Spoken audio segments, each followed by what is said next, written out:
काम है बीज को शक्ति प्रदान करना, बीज को सक्रिय करना। और एक बीज में एक प्रकार की गंध पाया जाता है, वो गंध भी पूरा द्रव के कारण होता है। किसे कारण होता है?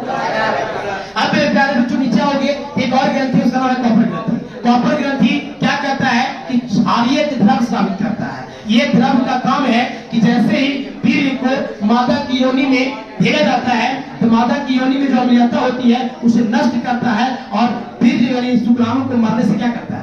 बचाता है। अब जस्ट ही और आगे जाओगे तो देख रहे हैं कि मूत्र नली के बाहर में मांसल रचना होती है, उसे हम लोग पेनिस कहते हैं, यानी सीसन कहते हैं। सीसन के बाहर में एक ढीली त्वचा होती है, उसे प्रीफ्यूज कहते हैं। और सीसन के बाहर जो ग्लांस है, एक मांसल रचना होती है, उसे हम लोग ग्लांस कहते हैं। क्या कहते हैं? ग्लांस कहते हैं। अब आइए, ये पेनिस का काम क्या है? तो पेनिस को बताना है कि जानते जब जन्म होती है उसमें पेनिस जो होता है बहुत छोटी रचना में होती है, लेकिन किशोरावस्था में जाने के बाद में ये थोड़ा वृद्धि करता है। और यही नहीं, सभी हम लोग कुछ और सोचते हैं, निगेटिविटी माइंड में लाते हैं, तो इसकी आकार में क्या होती है? जो अस्थायी वृद्धि होती है, ये कठोर हो जाता है। ठीक है, एक रेखियों का बताना है कि वीर्य को मादा की योनि तक पहुंचाना, वीर्य को मादा की योनि तक पहुंचाना। अब कह सकते हैं बच्चों, ये है मादा जनन तंत्र। मादा जनन तंत्र में भी दो तरह के अंग होते हैं, एक प्राइमरी ऑर्गन्स, एक सेकेंडरी ऑर्गन्स होते हैं। प्राइमरी ऑर्गन्स के मेरे प्यारे बच्चों अंडाशय कहेंगे। अंडाशय की संख्या कितनी होती है?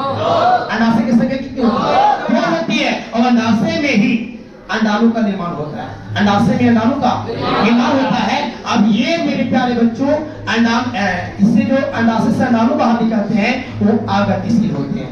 जस्ट इसके बगल में देख रहे हैं दो बाह के जैसा रचना होती है, जिसे हम फैलोपियन ट्यूब कहते हैं। फैलोपियन ट्यूब की संख्या 2 होती है, ये भी मांसल रचना है। ये फैलोपियन ट्यूब के अंतर्गत में क्या होती है? सीलिया पाया जाता है। वो सीलिया का काम क्या है कि जो भी अंडाणु यहाँ से निकलता है तो उसको तो फिगर यानी झालर पकड़ता है। ये झालर है, झालर इसको ग्रहण करके अंदर इस समस्त जंक्शन पर लेकर जाने का काम करता है। इस समस्त जंक्शन पर निषेचन क्रिया होती है जो अंत में जाकर के गर्भाशय से खुल जाता है। गर्भाशय की संख्या 1 होती है, जो देखिए नाशपाती के समान उल्टा रखा नाशपाती। तो पूछेगा कि गर्भाशय की आकार कैसी होती है? नाशपाती के समान होती है। गर्भाशय ऊपर चौड़ा नीचे पतला होता है, तो पतला वाला हिस्सा को हम लोग ग्रीवा या सर्विस कहते हैं। पतला वाला हिस्सा ग्रीवा या सर्विस। ये ग्रीवा जो है योनि में खुलता है। योनि की लंबाई 7 से 10 सेंटीमीटर होती है और गर्भाशय की जो लंबाई होती है मेरे प्यारे बच्चों वो नॉर्मल स्थिति में 7 से 8 सेंटीमीटर, और जब प्रेगनेंसी होती है चलता है उसमें 18 से 20 सेंटीमीटर होता है। ठीक है, अब इसका काम क्या है? गर्भाशय का भ्रूण का विकास करवाना, गर्भाशय का भ्रूण का विकास करवाना। और ये योनि जो होता है इसका काम है बीज को प्राप्त करना, यानी नर के पेनिस को अंदर लेना और उससे बीज को प्राप्त करना। अब इसके बाद योनि जो है इसके बाहर में एक छोटा सा छिद्र होता है, उसको हम भाग्य बल्वा कहते हैं। भाग्य बल्वा के ऊपर में एक झिल्ली होता है जिसे हम हाइमेन कहते हैं। हाइमेन नामक झिल्ली